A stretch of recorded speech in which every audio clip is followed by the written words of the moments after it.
Hi, Sarah. Hey, Emily. How are you? I'm so good. Well, I'm locked in my bedroom while my children are in front of the TV, so I'm great. We're both in our bedrooms, Mama. Yes, Do what you so gotta good to see do.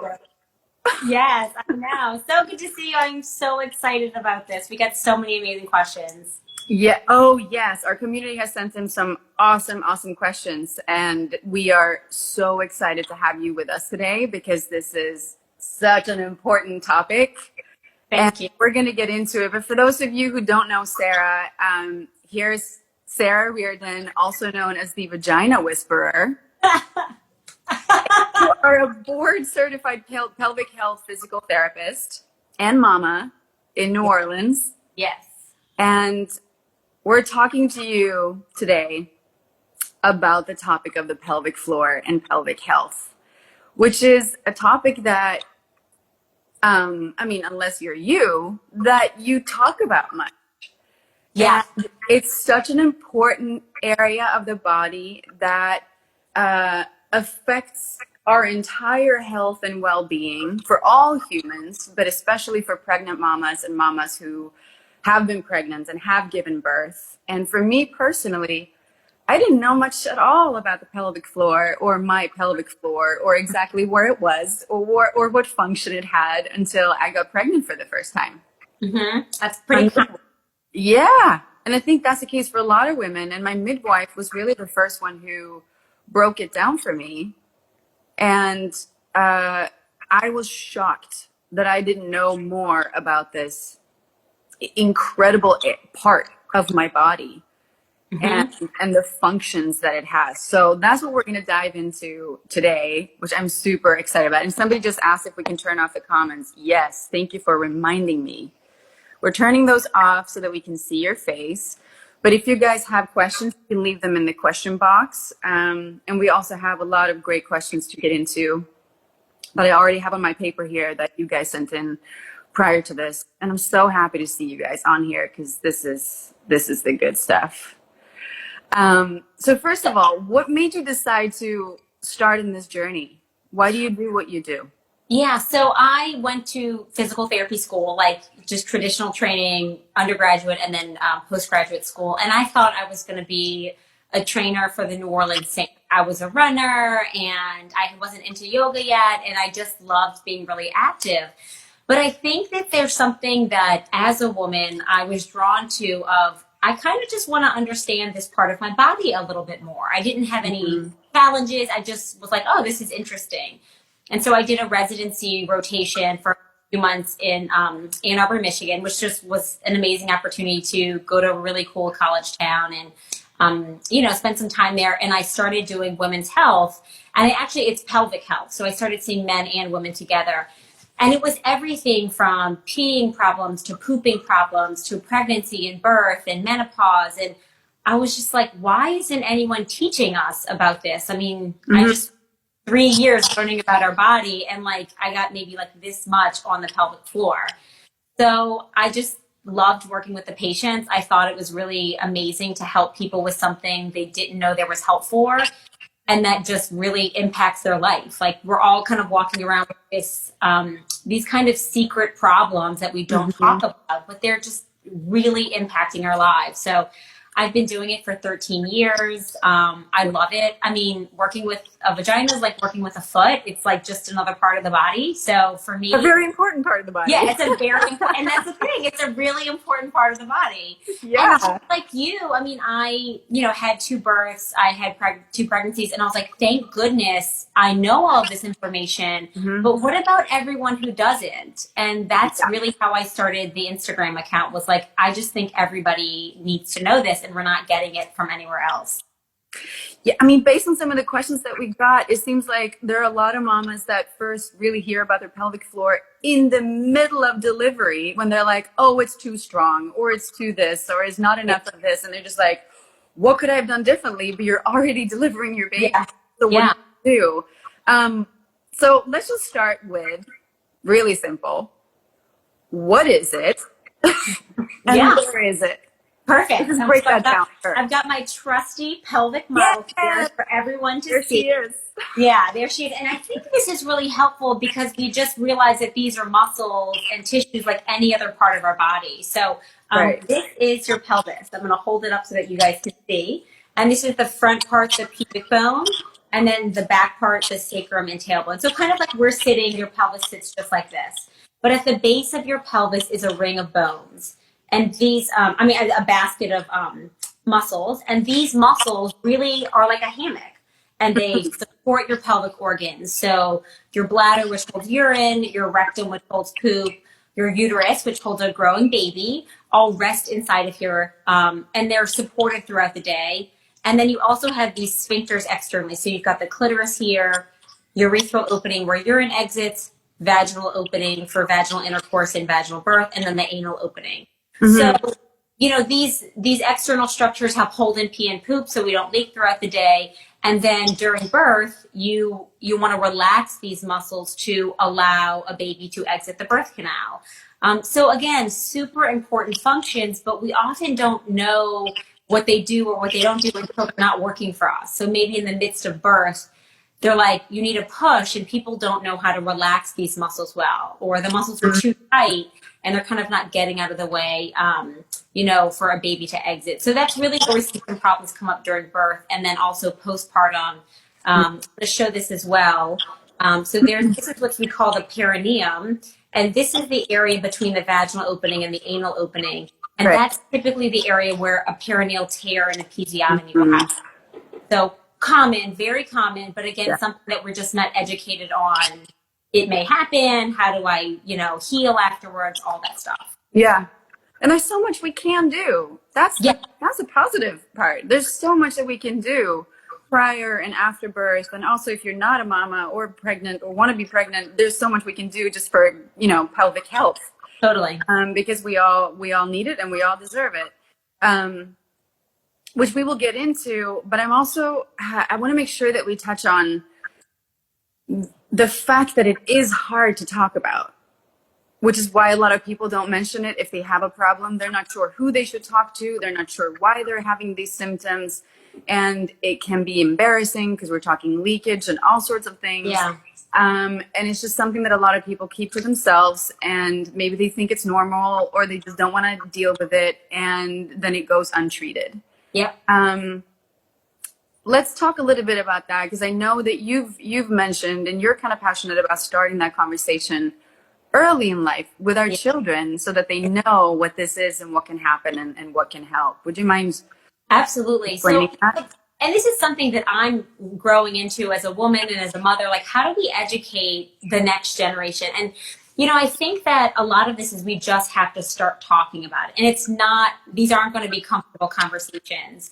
But if we don't start sharing them, then how can we get help? And I think sometimes even, we'll talk about motherhood a lot. And I really focus a lot on pregnancy and postpartum because I think that that's where a huge transformation for women can take place, but it doesn't go addressed. It's like we kind of are given this baby and it's like, see you in 6 weeks, maybe, and then see you maybe. So, and we're kind of left with, what do I do with this new body? And so, but I think one of the big things is if we start talking about it, it is destigmatized a little bit. It becomes like, hey, these are things that we're experiencing as women. And one, you're not alone, because the research is showing that, 1 in 4 women will experience painful intercourse at some point in their life. 1 in 4 female athletes in high school has urinary leakage. So we're seeing these things really young, but if we just kind of sweep them under the rug, they don't get addressed and then they don't get better. Mm-hmm. So, I'm pretty comfortable talking about this part of my body, but it's just taken me 13 years to you just keep doing it. And then you realize it's just another part of the body. Mm-hmm. But I also think that being in the medical field, I think that as medical providers, we need to do our due diligence to ask our patients these questions. Right. And have the right resources for them. So, a brochure to do Kegels is not an appropriate, recommendation for somebody who just says, I'm peeing my pants, or I have pain with sex. Use more lube and drink wine is not the appropriate answer. Right. Which, so many here. So I think it needs to come from both sides. We need to do Yeah. our part in talking about it, but I think as medical providers, we have a duty to educate ourselves better and to have resources to refer women to. Yes, absolutely. Huh, well, you know, I you're doing know. the work, so I'm going to be on the soapbox for like the next 30 minutes. amazing.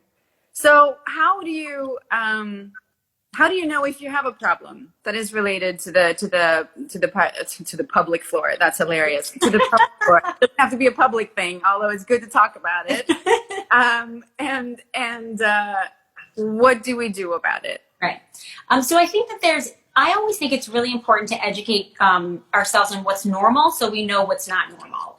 And so Yeah. little things of like urinary leakage, not normal, chronic urinary tract infections, or feeling like you've got to pee after you just went pee, not normal. Peeing more than every 2 hours. You know, these little things that's not normal. So knowing what's normal, and then when you're outside of that range, it's like, okay, I need to do something about it. Same thing with pooping. I think the two things that I would want everyone to know, which I'm just going to dive into now, is how to pee and how to poop, which we do all the time. Your pelvic floor muscles are involved, but like yet nobody teaches us. So when you pee, Most of us don't do it right. right, correct, and that's how really problems arise. So Yeah. when you pee, you should sit and chill. Like, don't push, don't strain. Your Did you hear bladder. that, mamas? Yeah, So, like, yeah, give yourself a moment to pee. yeah. So and thank you, Emily. Like we're such, you know, we're so commonly doing that. Like, just sit and chill. Don't push your pee out. I call it power peeing. So because all that pressure over time can weaken your pelvic floor. Yeah. And the same thing with pooping. What's normal to poop is, you know, is 3 times a day to 3 times a week. So if you're going less often than that, you're probably straining, and straining can again cause more weakness to the pelvic floor. So, you know, don't hold your breath when you're pooping. Make sure I always say exhale like you're blowing up birthday candles, and use a squatty potty. So I religiously put my feet up on a squatty potty. So if you're doing those things, that can prevent a lot. And then problems will be leakage of pee or poop, you know, and also painful intercourse, pelvic pain, you know, pain with tampon insertion or pelvic exam. So those are all signs of like something's not right, something's not working properly. And then, you know, speaking to your physician or seeking out a pelvic floor therapist area just to get an assessment, and they can let you know what's working and what's not. Right, because there must be different things that would be helpful to you depending on what your issue is. Yeah, I think you've said that Kegels are really not for everyone. correct. So let's dive into that real quick, because I think a lot of people think, oh, it just means I need to do my Kegels every day, and then I've done the exercises, which I don't blame anyone for. I believe the same thing, because that's the message that is out there. Yeah. Your Kegels. Right. Why should some of us do those, and why should some of us not do those? Can we just dive into that? Yeah. So, you know, Kegels are contractions of these pelvic floor muscles. So, you know, that basket of muscles, when you Kegel, those muscles should lift up, and those sphincters that hold in pee and poop should close. So we want those muscles to be strong, to keep in pee and poop, to have good sensation with vaginal intercourse, to support our organs. The thing is, though, is that a lot of people have tension in their muscles. So like myself, I have a lot of tension in my neck and shoulders, and I'll get headaches. The same thing can happen in those pelvic floor muscles. So if you're doing Kegels that are tightening those muscles, you're actually making your problem worse, because that's not necessarily what you need. You may need to work on relaxation and lengthening and softening those muscles before you do strengthening. So, and again, like you said, that's all we're ever taught is do your Kegels. And a lot of people aren't even doing them properly because, you know, it's a muscle we can't see. It's not like a bicep that we could flex. Yeah, it's tricky. Yeah, and it's not necessarily what you need. So that's why it's really an individual, like work with a specialist, get an assessment, and see if it's the right thing for you. So the best thing, if you know that something is going on, the best thing to do is to find a specialist, a physical therapist, pelvic health physical therapist, and then figure out what is the right thing for you to do. And that's a very biased answer for myself. Yeah, but I mean, it makes sense. Yeah, plug for pelvic floor therapy. But I mean, think Yeah, about it. We go to the OBGYN every year. We go to our internal medicine doctor. We go to our dentist. Like, right. why are we attending to this part of our body that is going through so many changes over life and responsible for like some pretty important day-to-day functions? Yeah. It's shocking. I mean, just learning, I think you and I talked about this in our phone call that in France they have health insurance covers pelvic health or pelvic floor rehabilitation Yeah. after birth Yep. because it makes sense. Yep. And that's not how it is over here, Not which is even close. not surprising. But, it's still like we have to take it in our own hands. And it's just such an important healing journey to be on. Yeah. And, one additional thing to that is I think the fact that, when you give birth in other European countries and, we know France specifically, you're automatically sent to pelvic floor therapy. So that's even just giving Yeah. awareness to a new mom of like, hey, we know that these changes happen. We know that this is a problem. Let us get you to the right resources versus here. It's like maybe a 6-week visit during COVID, not even that. And then that's it. So I think it at least just kind of gives the attention of like, hey, we know that you need some support after birth versus, you get nothing. Right. Which then again makes it normal. You feel like it's okay to talk about. It's normal. What's happening to me is normal, and there are solutions to fix it, rather than just living with it. Exactly. So, what are some things that if we're not having obvious problems, let's say that we feel pretty healthy down there, what is something that we can think of and do every day to stay healthy? Yeah. So that's a great question. So I think some of the things we mentioned already, like not straining when you pee, Yeah. Making sure that you're pooping regularly. And again, I'm like a huge believer in the squatty potty, which is that little, stool that goes under your toilet. So like, the natural position for our bodies to poop is squatting. So, we're sitting on these Western toilets and that's not helping our muscles relax. So, being able to lift your feet up to poop, and not training. And then the other thing is with exercise, kind of learning how to engage these muscles with exercise. A lot of us are doing really high intensity exercise with CrossFit or weightlifting or running, and making sure that these muscles are strong and working well to meet the demands of that. And then, other obvious things is like we need to move. Like we sit all day in front of our computers. Right. Right now, we're all working from home. Like these muscles need blood flow. They're going to get stiff and tight. And so just going for walk breaks, going for breathing breaks, of taking some big, deep breaths to let those muscles soften during the day so they don't get kind of locked up. I think are just really simple things to start doing. What about sitting in that? I mean, I would try to show you guys, but I'm wearing a short dress, so let's not do that. But like sitting in a squat, like they do in a lot of Asian countries when they eat their food, they sit in a squat, in a low squat, and then they just eat their food. Yeah. Is that something that is recommended to do a couple times every day, to just sit in that stretch? Yeah, so that's a great question. And if you have tension, which a lot of us do, getting into that squat position is awesome. So I actually tell people to do it when they brush their teeth, because it's twice a day that they're just like hanging out for a minute and can get into that really low squat position. That's awesome. And that helps relax the muscles. So the only times you wouldn't want to do that is, if you have prolapse or weakness already, that could maybe contribute more weakness, or if you have like pubic bone pain during pregnancy. But otherwise, it's like a child's pose. Yoga stretch is an alternative to that, but doing a deep squat is awesome. I mean, and that's how you keep your hips flexible, and all those things really help relax those muscles that can get too tense. Awesome. Let's all squat when we start doing it. I'm gonna check in on you guys to see if you do it. Let's talk about pelvic health and breastfeeding. Okay.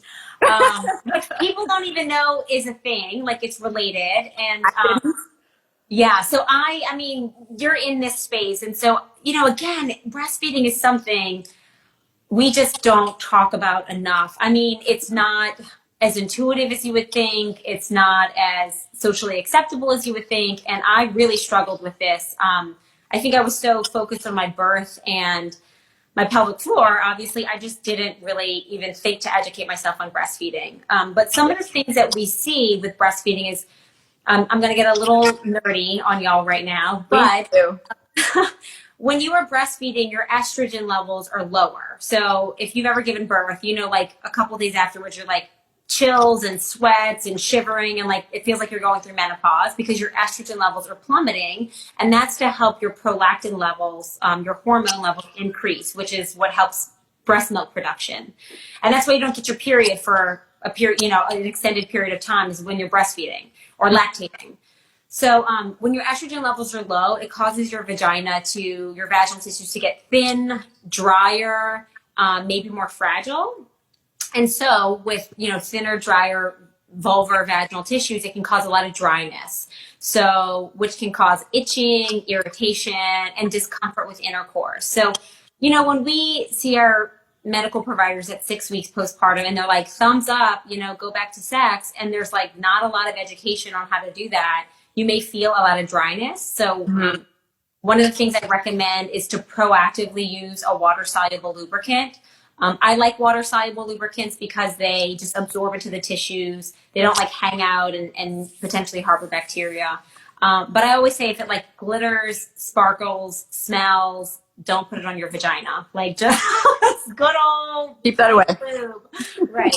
Yeah. And then some people use coconut oil or olive oil, which are also Right. totally fine. But that just decreases friction. And then day to day, if you have dryness, to use vitamin E oil or coconut oil on the area. Just like we would moisturize your skin, you can do the same thing for your vaginal and vulvar tissues for dryness. Yeah. That's amazing. So amazing. It's Yeah. Yeah. And so, and that's the thing, is that it can cause pain with sex, but we may feel like that's normal, but there's things that can be done. And as you get, you know, as you're lactating less, as you're breastfeeding less, your menstrual cycle may come back, and then you may feel like your vagina starts to feel a little more normal. Yeah. And less dry. Right. There's just so many easy things that can be done, that I'm so happy that we're talking about this. We have many questions that I would like to get to. So let's dive into it. The first one here is a woman who said, I am 2 years postpartum. Can I still do something about my pelvic floor? Great question, common question, and absolutely. Yeah. We see it is never too late. I always say, like, we are postpartum forever. And sometimes at that 2-year mark that we're able to actually start giving ourselves a little care, we're kind of getting out of the weeds a little bit, and we're like, hey, I want to start taking care of me again. So, or get back to exercise, or so yeah, I mean, I've seen women decades after they've given birth who have issues. So it's never too late. And I think that if you feel like at 2 years, you're like, okay, I've got something going on, I'm ready to attend to it, like, then that's the time to go. Absolutely. Yeah. I mean, this is something that we can do every day for the rest of our life, right? These simple things that we've talked about, to just, it could be a lifelong thing. Yeah. I mean, if I could have it my way, I would see everybody once a year to check on their pelvic floor and just be like, okay, this is what's going on. This is, you know, we're changing, our menstrual cycles are changing. Then we start going into menopause, our exercise routines change, and your pelvic floor is affected by all of those things. Yeah. Yeah. When is it time to seek a health professional when pelvic floor exercises haven't worked? And then another woman said, exercises did not strengthen my pelvic floor. I would love some tips. Yeah. So this kind of goes into what we were touching on earlier, that it may not be the right thing for you. Right. So there's two things. Is a lot of us don't know how to do Kegel exercises properly. So the research shows that, you know, almost 50% of women, if they're told, hey, do your Kegels, and they're given a brochure, they may not even be doing them properly. So again, that one-on-one attention is really important. And two, it may not be the right thing. You may think that you need to be doing all these Kegels, but you may need to be doing relaxation work instead of just tightening, or you may need to be doing longer hold Kegel contractions instead of just, you know, quick ones.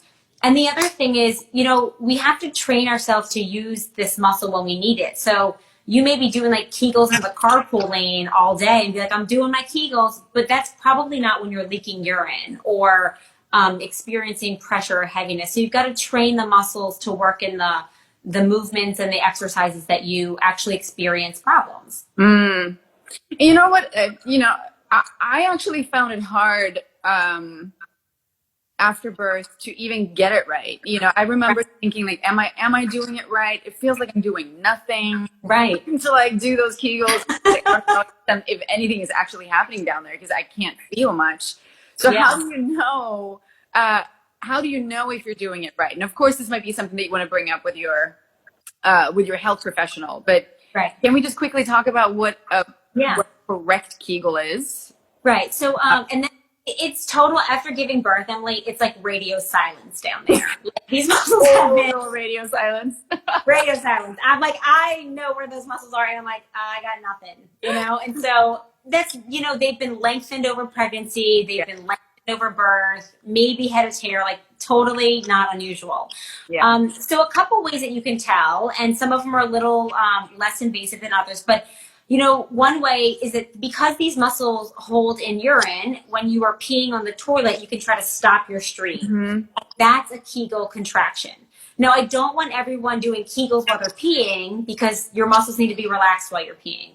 But you can try that one time to try to stop and then see if you have the ability to hold that contraction. Right. And then you translate that to say, okay, that's the right exercise. And now you go do it when you're sitting or standing or walking or, other things. The other thing is you can use a mirror. So I actually have my patients, I have a mirror that I show my patients, like, I want you to watch what your muscles are doing. And it should kind of squeeze and lift up. Like you look at your hand, it lift up when you're contracting or doing a Kegel. And it should push out or flatten when you are bearing down to give birth or to have a bowel movement.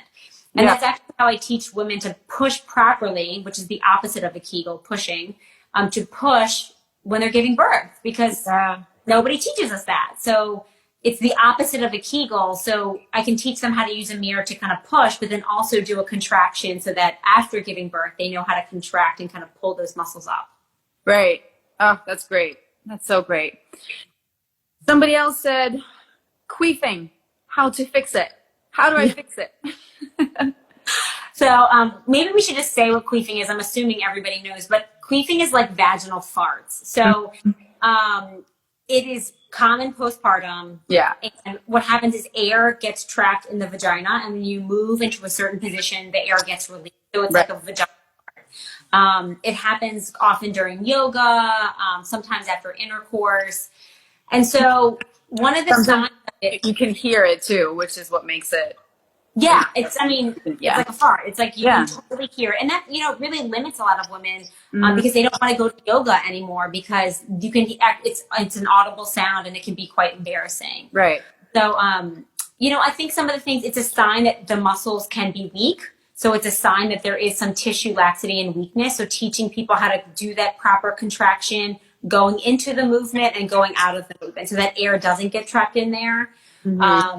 So, and I'll have them practice that like at home. Say they're going into a down dog. I say, okay, I want you to contract that muscle and go into that movement, hold it, and then come out of that and teach them how to integrate that contraction into that they're having trouble with. And these things take time. Like, it takes 6 weeks for muscles to start strengthening. So I don't expect results immediately.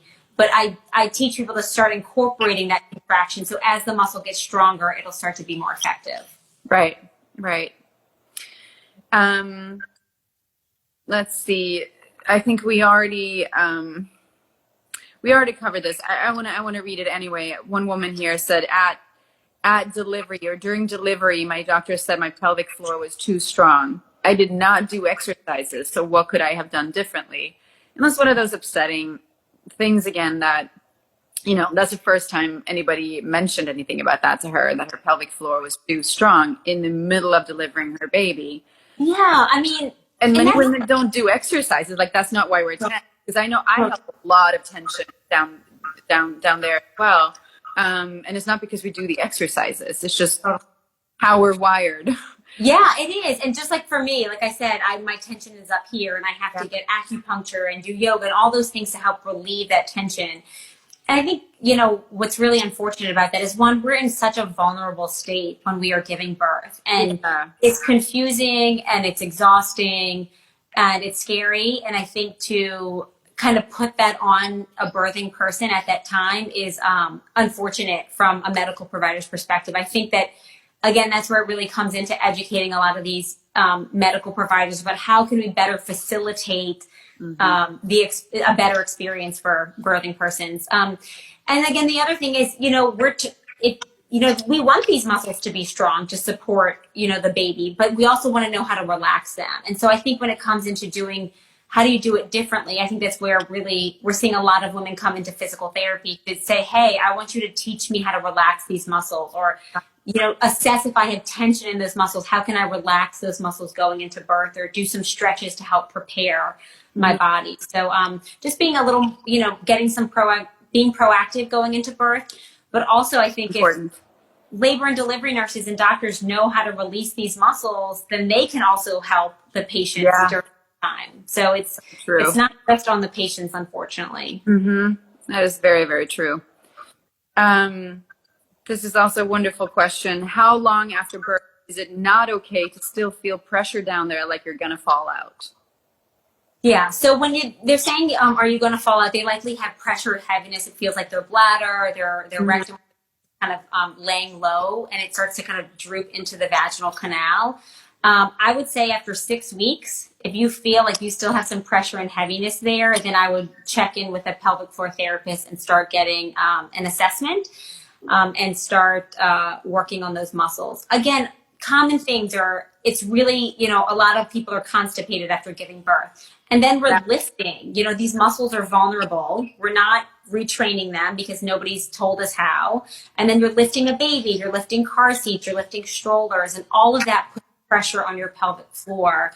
Right. So I would say at 6 weeks, kind of when you go to your postpartum visit, if you're still having those symptoms, even if they say like, give it more time, I would just proactively go in and see a specialist, 100%. This one is interesting. She says, my doctor said I had to lose weight before trying to strengthen my pelvic floor or it wouldn't work. Is this true? No. God, this is painful to hear these experiences that women have. I mean, which is, I know. No, that is not the case. So there are some research studies that show that having additional abdominal weight can contribute to certain things like leakage or, prolapse. However, you can start at any body mass index, right, strengthening your muscles, just like you would any other muscle in your body.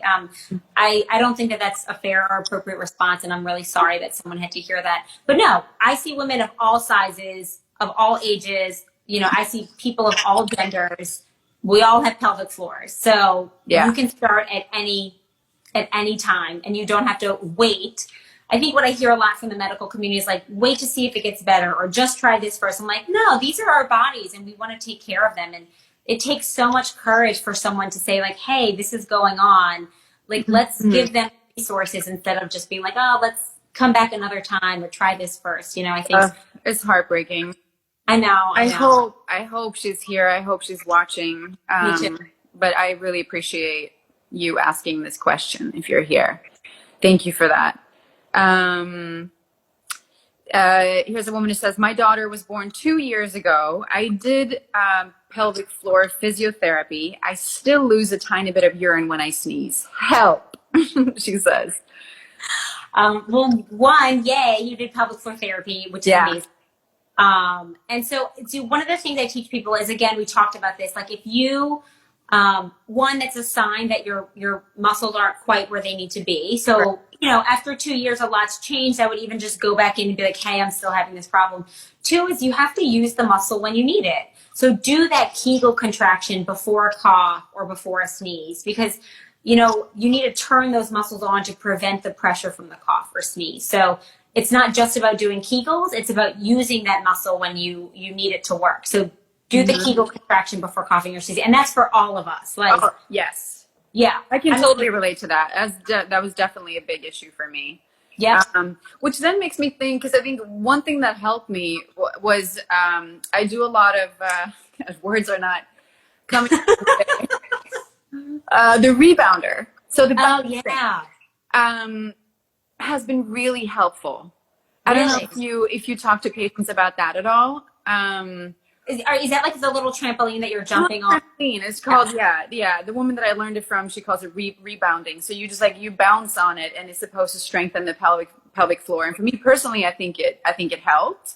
Okay. I don't That's know if you awesome. have any advice So on it's that. interesting. I had a patient who started doing it and started having more problems afterwards because Interesting. of all the kind of pressure down. So, but Yeah, I think if you're engaging properly, again, if you have that, if you're turning those muscles on and know how to turn those muscles on and being coached properly to do that, then it can actually be helpful because you're yeah, teaching those muscles to support against the pressure of jumping. right.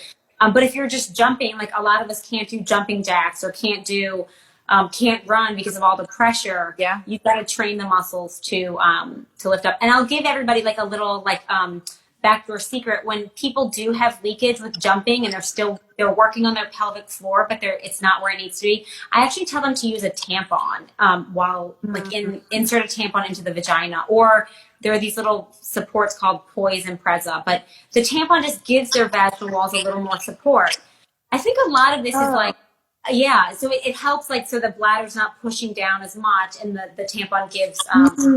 a little more support to the walls if the strength isn't there yet. So it's a God. little like, I tell people to do it because I want them to be active. I want them to Yeah. run, exercise, but I don't want them to feel like, okay, do I just go and pee my pants, or is there something that can help me as I'm strengthening until I get stronger? Yeah, that's a really great tips, the tampon. And then of course also you can use a pad, if you're afraid of like Yes. you can, just to feel more comfortable. I've done that. Are pelvic organ prolapses reversible? Yeah. So I'll describe what pelvic organ prolapse is. So again, that basket of muscles, your pelvic floor supports your organs, and when that basket gets lengthened or stretched out, it's like the hammock sinks a little bit lower. So and so the contents of the hammock, which are your bladder, your rectum, your uterus, starts to sink a little bit lower, and so it feels like you have pressure, or heaviness, or something's falling out of your vagina. So yeah, the research is showing that we can improve pelvic organ prolapse by an entire grade. So we graded like 0 to 4. 1 and 2 are kind of above the vaginal opening, and 3 and 4 are like when your organs start to kind of droop out of the vaginal opening, and that would be a surgical candidate. But if you're at that level above the vaginal opening, you can totally improve it by at least a grade. So with exercise, with modifying activity, I tell people to lie on their back and put a pillow under their hips every night, kind of like in a bridge pose, and just to kind of give those muscles a little bit of rest because they're working all throughout the day to support you. But you can reverse it, absolutely. That's great. This is the last question that I have here. And we talked about it a little bit, but she's asking what pelvic floor exercises are best to do during pregnancy. I know we have a lot of pregnant mamas watching now probably. So let's just go over that. What can be really good to do when you're pregnant? Yeah, so so 2 things I think are really important during pregnancy is thinking about where you are in your pregnancy. So if in the first and second trimester, exercise is still wonderful. It's great. And that's where I think we focus a lot on strengthening. So, doing those pelvic floor, or we call them transverse abdominal contractions, where you kind of hug your belly in with the pelvic floor. Doing that day to day and incorporating that into your exercise. If you do HIIT workouts, if you do bar, if you do yoga, kind of making sure that you're hugging that belly and bringing pelvic floor into the activities. And the third trimester, I like to focus a lot more on relaxation, softening the muscles, opening the pelvis to help your body prepare for birth. Again, we don't want you going in with these super tight pelvic floor muscles. We want to focus on that relaxation. And that's also the stage where we just start to get a little more uncomfortable. So I think it's okay to do a more yoga-based program, get into that deep squat position like we talked about a couple times a day, and learn how to push and relax the muscles. So pelvic floor contractions, lower abdominal contractions, and then breathing. So I teach a lot of diaphragmatic breathing where you really open up the belly and then you can kind of hug your belly in and do that core contraction after that. Yeah, that's great. I'm looking in the question box here. I've had issues with it before. When I click on it, it actually joins our screen and the question is open on our screen. I don't want to do that because you can see the people's faces. I'm afraid that that error is going to happen again. But I see the beginning of their questions, and there are quite a few ladies here asking about, let me just open it up again. Pain during intercourse. Yeah, that's a great But a one. lot of women are struggling with that. And I'm not, like I said, I can't read their specific question, but can we talk a little bit more about that? Why that is and what can be done? Because it is happening to a lot of women. Yeah, and it happens to some women even before giving birth, and it's especially common after giving birth. Yeah. So it's not normal. Pain with sex is not normal. Sex should be pleasurable and enjoyable and not just tolerable and something that you feel like you have to just like push through. So I think that that's the first thing that I tell people is like, just know what's normal so that when something's not comfortable, you're like, okay, this isn't normal. Again, something we may not talk about and may feel really embarrassing to be like, I actually don't like it, or it's really painful, or you don't have it. So I think that's the first thing is that it should be painful. And there's two things, actually there's a couple things that can happen. One, you can have discomfort or pain with initial insertion. So when you're, I'll bring out my trusty model. So when you are first trying to insert something into the vaginal opening, if you have pain right away, it could be, if you're postpartum, it could be scar tissue, it could be muscle tension. Again, these are muscles that can get tight, or it could be some vaginal dryness. So those are probably the more common ones. If you also, with deeper insertion, you can have pain. So, certain positions, or just as someone penetrates deeper, they can have pain. It feels bruisey. It feels like they're hitting something. And that is typically muscle tension. Just like you would press on a little sore spot in your neck and it feels tender, it's the same thing to these muscles. Yeah. So, again, it's muscle tension. Nothing's wrong with you. Nothing's broken. You're not going to hurt yourself, except it's painful. And so working with a specialist to learn how to relax those muscles. We do intravaginal, I hate to call it massage, but it's like a trigger point release to decrease tension to some of those inside muscles and to some of the outside muscles. But it's not something you just have to deal with. There's definitely things that can help. And it's common after cesarean births as well. There's a lot of restriction in the abdominal wall and the fascia after cesarean birth. So we see a lot of cesarean birth moms with pelvic floor issues as well. So yeah, those are all the things. But again, muscles, tissues, dryness, scar tissue, all those things. Yeah. So let's talk about where and how to find a pelvic health physical therapist in your community. Yeah. So outside of Google, so you can always Google, but there's a couple different ways. One, I think one of the best things is word of mouth. If you feel comfortable talking to a mom's group or a girlfriend and saying, hey, have you heard of anybody who does this in the area? Because I think word of mouth is just one of the best ways to kind of vet who is good. The second way is asking a provider. So, we work a lot of, and not just medical providers, we work with acupuncturists, nutritionists, postpartum mental health therapists. I mean, we have a really doula group, we've got a great group of doulas that we work with and midwives. So they're really going to be, those birth workers, I think, really have a good pulse on who's in the community and who could be helpful to some pregnant and postpartum clients. And then there are a few directories. So on my website, which is thevaginawhisperer.com, at the very bottom it says PT Locator, and you can go on there and just type in your zip code or type in your city, and it will put the pelvic floor therapists that are in your area. Oh, that's awesome. That's really, really great. Sarah. Emily. Amazing. This is so important. I could talk about this all day, so and we could talk about it all day. You have 2 kids, I have 2 kids. I know. This was so great, and thank you, all of you, for your amazing questions. And we'll keep this conversation going. Maybe we get to have you back someday and continue this conversation. We really appreciate your time and your knowledge and your passion when it comes to this. Yeah, and thank you everyone for your questions, for Yeah. your time. I mean, again, we just like being able to share this information. I think is so powerful, and I think it's something that can only benefit us. So I appreciate you sharing your platform. It starts with the brave questions, and we definitely had some. So we can find you. You said the vaginawhisperer.com. Yeah, so I'm clearly on Instagram as the Vagina Whisperer, and then my website is thevaginawhisperer.com, where we do online sessions as well for people who aren't in our New Orleans community, and then just have some pregnancy, postpartum resources and blogs and courses and stuff to help all over. So follow Sarah. Let's squat when we brush our teeth. I know I am. Yeah. And thank you so much again. We hope to talk to you soon. Thank you. Thank you, everyone. Bye everyone.